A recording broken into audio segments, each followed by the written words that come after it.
Hi, welcome to कहानी फिल्मी। आज मैं आपको एक अमेरिकन ड्रामा थ्रिलर फिल्म के बारे में बताऊंगा जिसका नाम है बिफोर आई वेक। एक आदमी आहिस्ता आहिस्ता एक छोटे बच्चे के कमरे में दाखिल होता है। वो सोते हुए बच्चे पर बंदूक तानता है। वो घबराया हुआ लगता है और उससे माफी मांगता है। उसे कोडी कहकर बुलाता है। अचानक एक हलचल होती है जिससे वो ट्रिगर दबाता है। गोली की आवाज से कोडी जाग जाता है। वो आदमी रोते हुए टूट जाता है और उससे माफी मांगता है। कुछ महीने बाद का मंजर है। जेसी और मार्क हॉब्सन नाम का एक जोड़ा फॉस्टर पेरेंट्स के तौर पर अप्रूव हो चुका है। वो नेटली के सामने बैठे हैं जो फॉस्टर केयर में काम करती है। वो उन्हें 8 साल के एक लड़के के बारे में बताती है जिसका नाम कोडी है।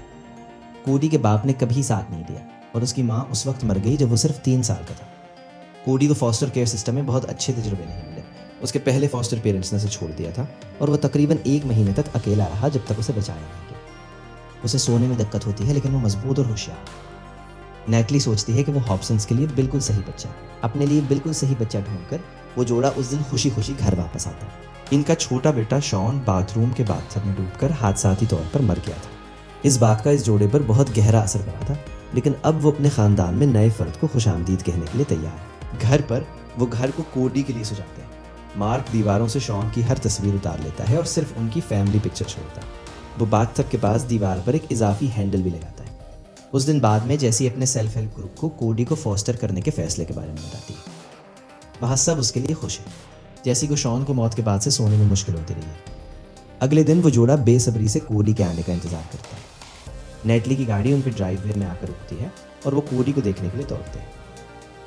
वो जोड़े को सुबह बखैर कहते हैं। वो अपने साथ एक बॉक्स लाता है जिसे मार्क अंदर ले जाने में मदद करता है। जब कोडी घर में इधर उधर देख रहा होता है तो शॉन के साथ फैमिली पिक्चर उसकी नज़र को खींचती लगती है। वो उसे देखता रहता है जबकि मार्क उसे अपने गेम्स के कलेक्शन के बारे में बताता है।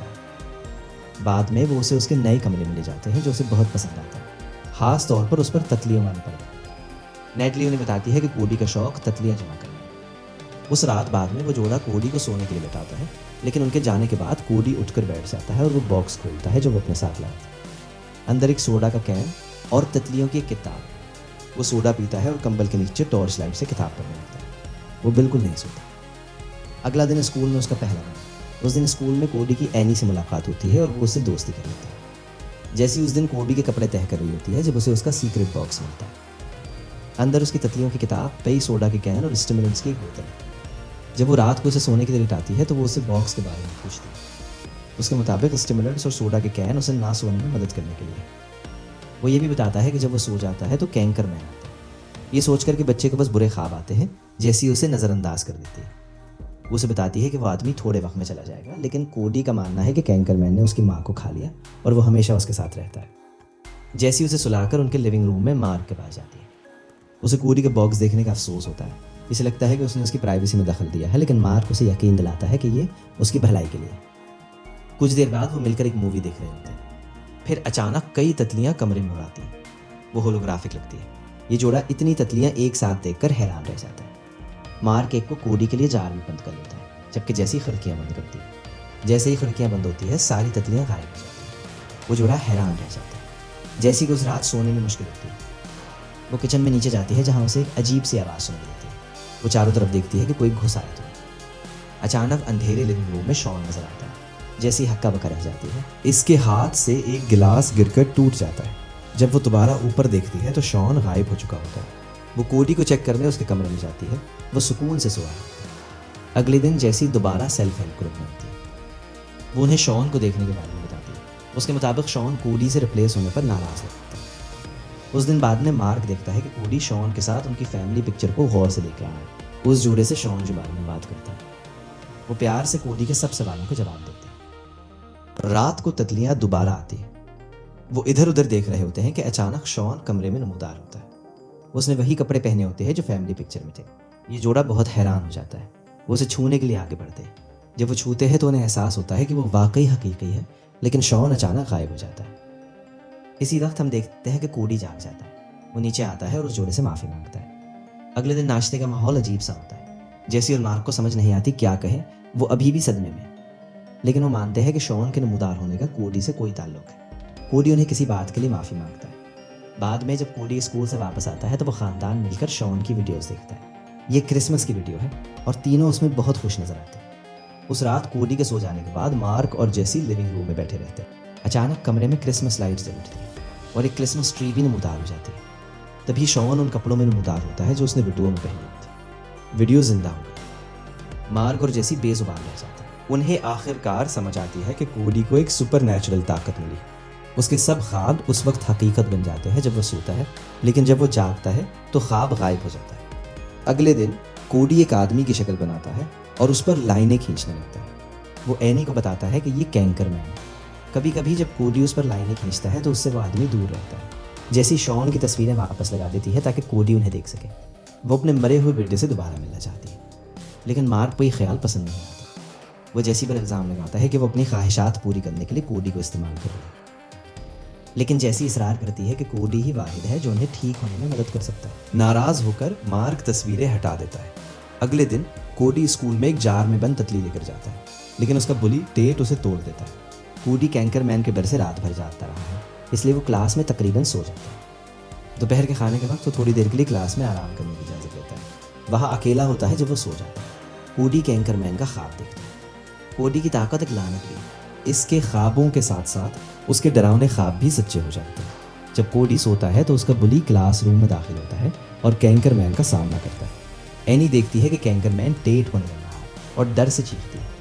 कोडी जाग जाता है, लेकिन टेट गायब हो चुका होता है। पुलिस स्कूल में तहकीकात करने पहुंचती है। कोडी अब सोने का खतरा नहीं उठा सकता, इसलिए वो जागे रहने के लिए कॉफ़ी पीता है। उस रात कोडी अपनी आदत के मुताबिक तितलियों की किताब पढ़ रहा होता है। अचानक उसे एक आवाज़ आती है। वो बिस्तर के नीचे चेक करता है कि अचानक टेट का बूथ उसके सामने आता है और उसे बिस्तर के नीचे खींचता है। कोडी लड़ने की कोशिश करता है और चीखता है, मैं जाग रहा हूँ। उस दौरान शॉन जेसी के सामने आता है। वो भी कह रहा होता है, मैं जाग रहा हूँ। कोडी जोर से चीखता है जिससे ख्वाब खत्म हो जाता है। जेसी उसकी तरफ भागती है, पूछती है क्या हुआ और उसे तसल्ली देने की कोशिश करती है। अगले दिन जेसी एक डॉक्टर से कोडी की इंसोम्निया के बारे में बात करती है। उस दौरान कोडी और मार्क शॉपिंग करने जाते हैं और कोडी के कमरे के लिए चीज़ें खरीदते हैं। जब वो घर वापस आते हैं तो 2 पुलिस ऑफिसर उनके घर के सामने खड़े होते हैं। वो टेट के गायब होने के बारे में कोडी का इंटरव्यू करना चाहते हैं। उस दिन बाद में कोडी उस जोड़े से शॉन की मौत के बारे में पूछता है, लेकिन वो जोड़ा उन सवालों को टाल देता है। जेसी अपने शौहर को बताए बगैर कोडी के दूध में प्रिस्क्राइब स्लीपिंग पिल्स मिला देती है और वो उसे पी लेता है। मार्क कोडी को सुलाते हुए बताता है कि शॉन डूब कर मरा था। दवाई की वजह से कोडी उस रात सुकून से सो जाता है। जेसी और मार्क दोबारा लिविंग रूम में।